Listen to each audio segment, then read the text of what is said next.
physically, but mentally they're not there. They're gone. Yeah, I'll tell you what we're going to do now is we're going to jump topic. Because of today and because of this week, later on we're going to talk about, does this team have the fight?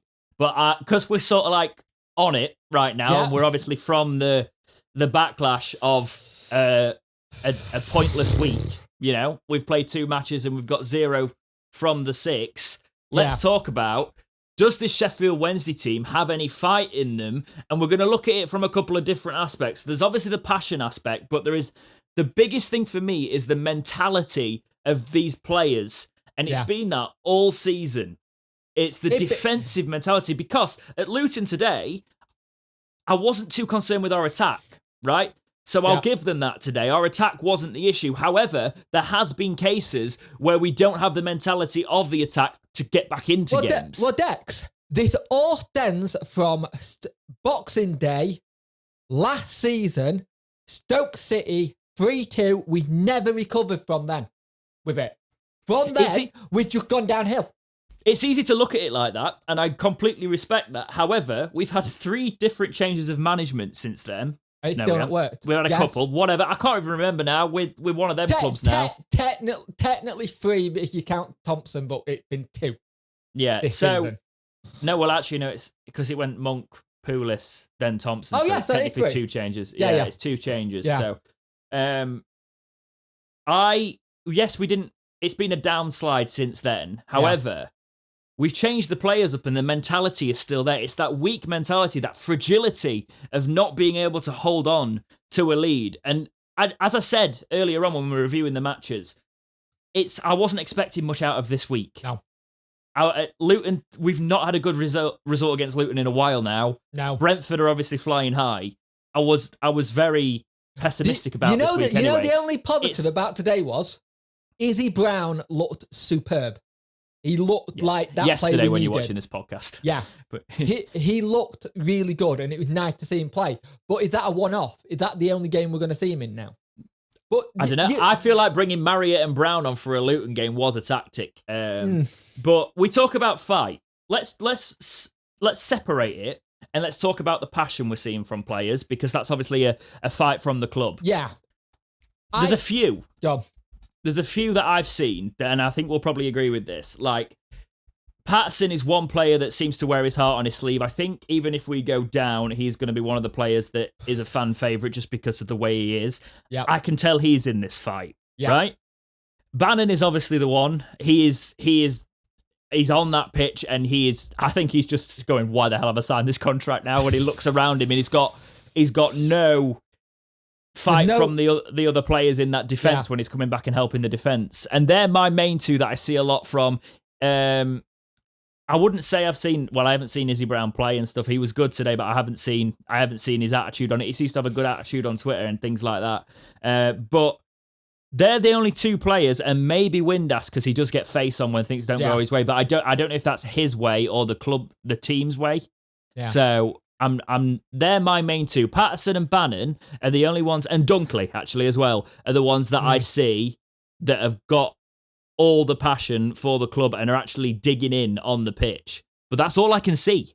But for me, how many of the players in this team have actually had a relegation battle? So Dunkley had it technically last year, and so did Windass with Wigan.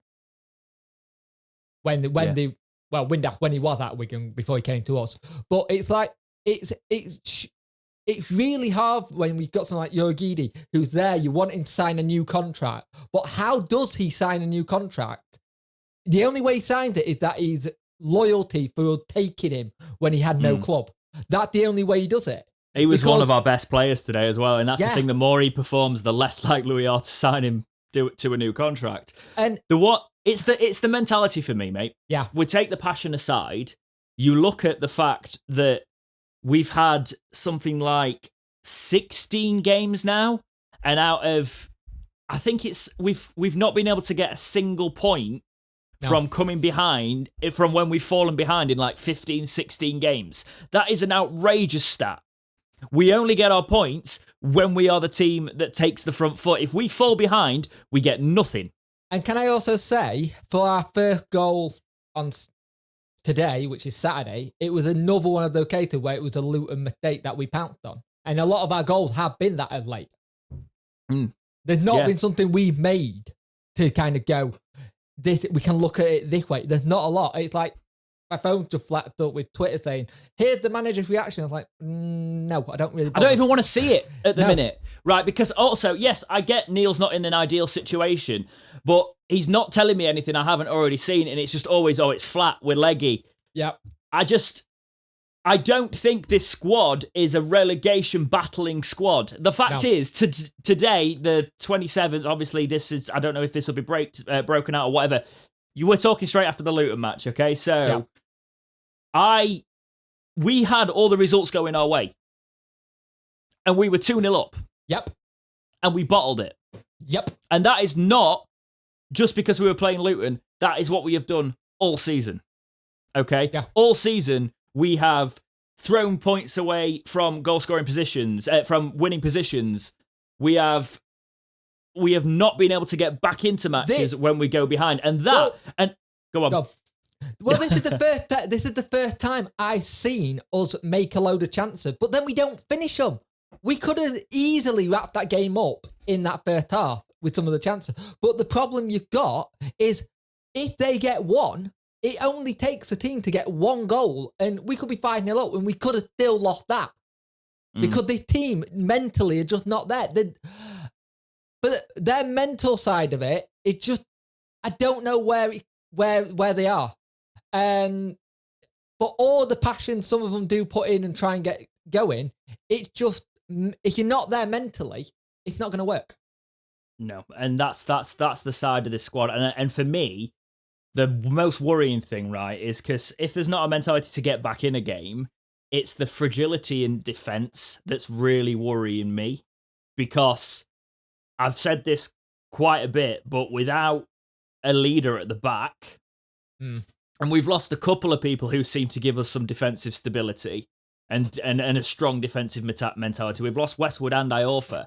And when those two were in the side, it felt like we had well, obviously they didn't really play together all so much, but like when one of them was in the side, it felt like we had something to build on. And it felt like, we know that often people say that someone like Tom Lees doesn't do well without Louvens next to him, you know? Yeah.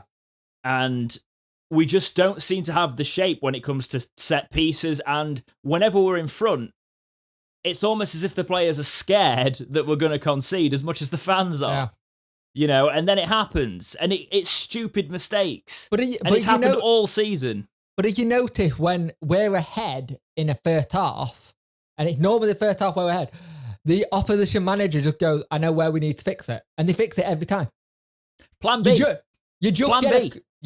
You just get the way to beat Wednesday. You just get crosses in our box and we fall to pieces. Yeah, no, if you just put crosses, exactly. Crosses and set pieces, we cannot do anything about them. No. And it's basics. It's basics, composure, and just a strong defensive mentality that we just haven't got. Yeah.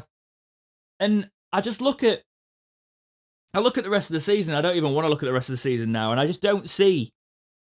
You look at the table, we're already 6 points away from it, and it's at the rate it's going.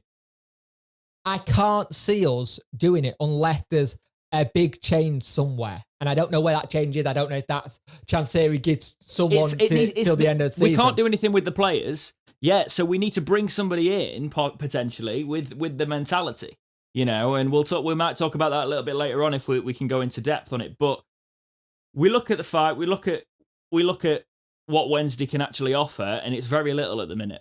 And how do you give new contract to certain players in this position? And yeah, exactly.